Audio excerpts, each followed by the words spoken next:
Hello అందరికీ. పాతకాలంలో మన అమ్మమ్మలు పచ్చి రొయ్యలు ఎలా నిల్వ చేసేవారో తెలుసా అండి? అప్పట్లో ఫ్రిడ్జ్లు లేవు కదా. రొయ్యలు నిల్వ ఉండటానికి ఇలా చేసేవారండి. రొయ్యను బాగా మొత్తం పుట్టంతా తీసేసుకుని క్లీన్ చేసుకోవాలండి. లోపల ఉన్న వేస్టేజ్ అంతా మొత్తం పిండేసుకుని దాన్ని శుభ్రంగా చేసుకోవాలన్నమాట. దీనికి పైన ఒక దారంలాగా నల్లగా ఉంటుందండి. అదే పేగు అనమాట. ఆ పేగును కూడా పైన కింద తీసేసుకుని శుభ్రంగాను క్లీన్ చేసుకోవాలి.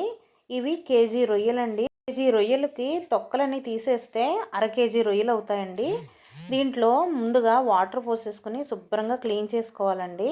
ఆ వాటర్ అంతా వంపేసుకుని 2 స్పూన్లు కళ్ళుప్పు వేసుకొని కొంచెం పసుపు కూడా వేసేసుకుని బాగా మిక్స్ చేసుకోవాలండి. దాంట్లో ఉన్న నీచంతా వచ్చేసేలాగా.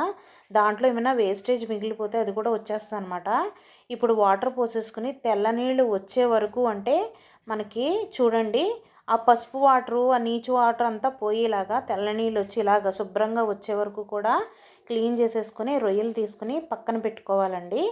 ఇప్పుడు మనము వీటిని ఎలా నిల్వ చేసుకోవాలో చూద్దాము. ఒక కడాయి తీసుకుని పొయ్యి మీద పెట్టి ఆ కడాయిలో ఈ రొయ్యలు వేసేసి దాంట్లో కొంచెం ఉప్పు, కొంచెం పసుపు వేసుకోవాలండి. కళ్ళుప్పు వేసుకున్నా సరే, సాల్ట్ వేసుకున్నా సరే అండి, మీ ఇష్టం. వేసేసుకుని వాటిని బాగా మొత్తం వాటర్ అంతా ఇంకిపోయే వరకు కూడా వీటిని ఇలాగే ఫ్రై చేసుకుంటూ ఉండాలన్నమాట. ఇప్పుడప్పుడే ఆయిల్ వేయకూడదండి. చూడండి ఆ రొయ్యల్లో ఉన్న వాటర్ ఎంత వచ్చిందో ఆ వాటర్ అంతా ఇంకిపోయే వరకు కూడా ఫ్రై చేసేసుకుని 2 స్పూన్లు నూనె వేసుకుని బాగా ఫ్రై చేసుకోవాలండి. ఇప్పుడు మొత్తం డ్రై అయిపోయిన తర్వాత అర స్పూను కారం వేసుకోవాలండి.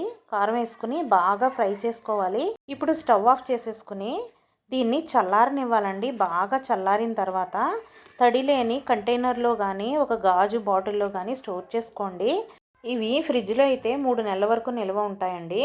బయట అయితే కనుక వారం 10 రోజులు ఉంటాయి. దీన్ని మీరు కర్రీ చేసుకునేటప్పుడు ఉప్పు కారం తగ్గించుకుని చేసుకోండి. నచ్చితే లైక్ చేయండి.